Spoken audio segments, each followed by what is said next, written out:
Ancient history के कुछ questions मैं लेके आया हूँ आप लोगों के लिए, प्राचीन इतिहास का, जो मिसलेनियस क्वेश्चंस होंगे।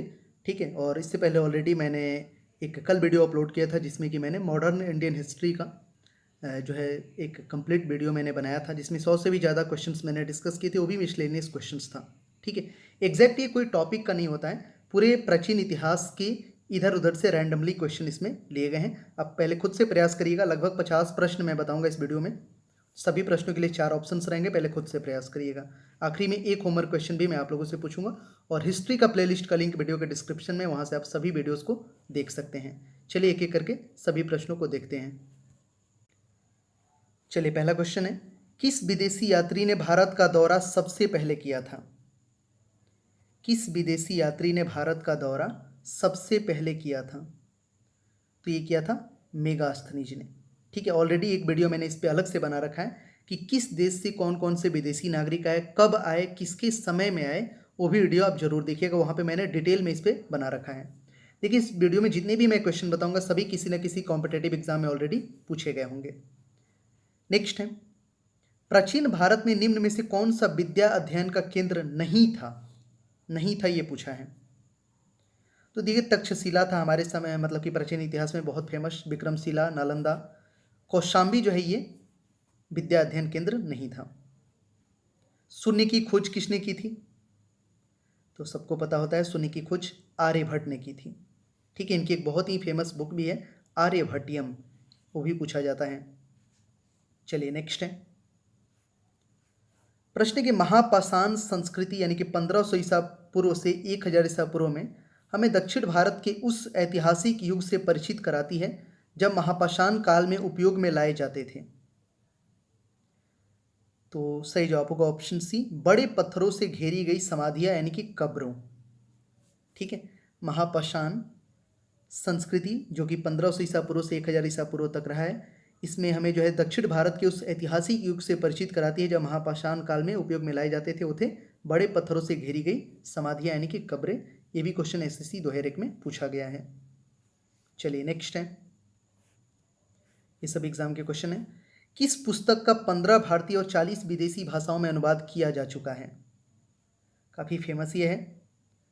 तो सही जवाब होगा ऑप्शन सी, पंचतंत्र। पंचतंत्र की कहानियां आपने सुना होगा, इसके लेखक कौन है आप हमें कमेंट सेक्शन में बताना। ठीक है, तो ये जो पंचतंत्र पुस्तक है इसका 15 भारतीय और 40 विदेशी भाषाओं में ऑलरेडी अनुवाद हो चुका है। नेक्स्ट है, न्यूमिस्मैटिक्स। न्यूमिस्मैटिक्स क्या है? तो इसे बोलते हैं जो है सिक्कों व धातुओं का अध्ययन किया जाता है। Study of coins is called numismatics. ठीक है, चलिए नेक्स्ट है, देखिए सब क्वेश्चन रेलवे में पूछे गए हैं, एसएम गुड्स गार्ड में। हितोपदेश के लेखक हैं? तो नारायण पंडित हैं हितोपदेश के लेखक। नाट्य शास्त्र की रचना किसने की? तो सही जवाब होगा ऑप्शन सी, भरत मुनि ने किया है नाट्य शास्त्र की रचना। ठीक है, नेक्स्ट है कि विक्रम संवत प्रारंभ हुआ? तो विक्रम संवत प्रारंभ हुआ है 58 ईसा पूर्व में। विक्रम संवत 58 ईसा पूर्व में प्रारंभ हुआ है। ठीक है, चलिए बढ़ते हैं अगले प्रश्न की तरफ। नेक्स्ट क्वेश्चन, अगला प्रश्न देखते हैं। क्वेश्चन है, अंकोर वाट कहाँ स्थित है? सबसे बड़ा मंदिर माना जाता है ये, तो ये कंबोडिया में है। जो है अंकोर वाट, ये भी देखिए रेलवे एएसएम गुड्स गार्ड सब में आया हुआ है, ये रेलवे टेक्नीशियन का है। पूरा पाषाण काल में आदि मानव के मनोरंजन के साधन थे।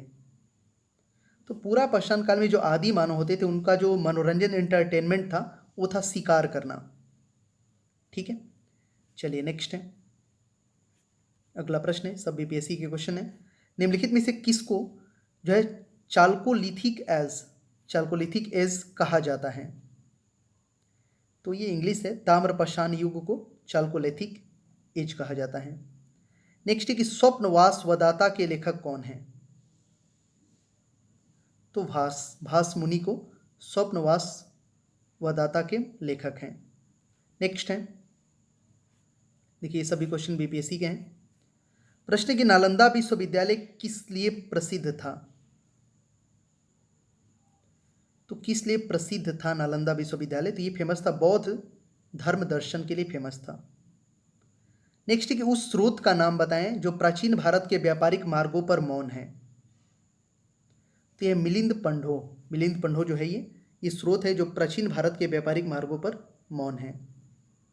नेक्स्ट आधुनिक जो है मानव के हाल के पूर्वज हैं, आधुनिक मानव के हाल के पूर्वज, तो ये है क्रो मैग्नन मनुष्य, ठीक है, होमोसेपियंस वगैरह भी इसे बोलते हैं। नेक्स्ट है, ये भी देखिए सभी यूपी पीसीएस के क्वेश्चन हैं। ईसा की प्रारंभिक सदियों में भारत तथा रोम के बीच घनिष्ठ व्यापारिक संबंधों की सूचना किस पूरा स्थल की खुदाई से प्राप्त होती है?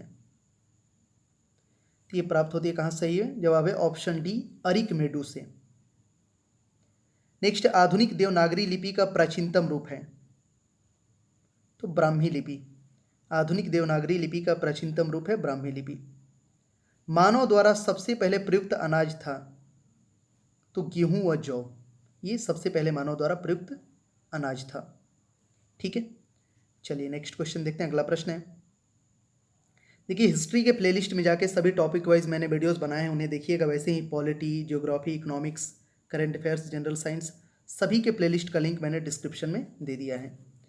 ये दोनों क्वेश्चन यूपी पीसीएस 1997 के हैं। पूछा है कि कौन जोड़ा सुमेलित नहीं है, मतलब इसमें 3 सही है और 1 गलत है।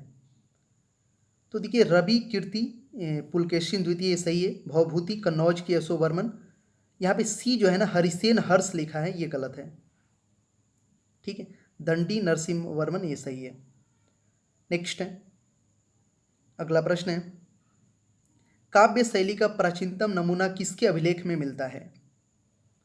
तो रुद्रदमन के अभिलेख में मिलता है काव्य शैली का प्राचीनतम नमूना। चलिए अगला प्रश्न है, ये सभी यूपीपीसीएस का क्वेश्चन है।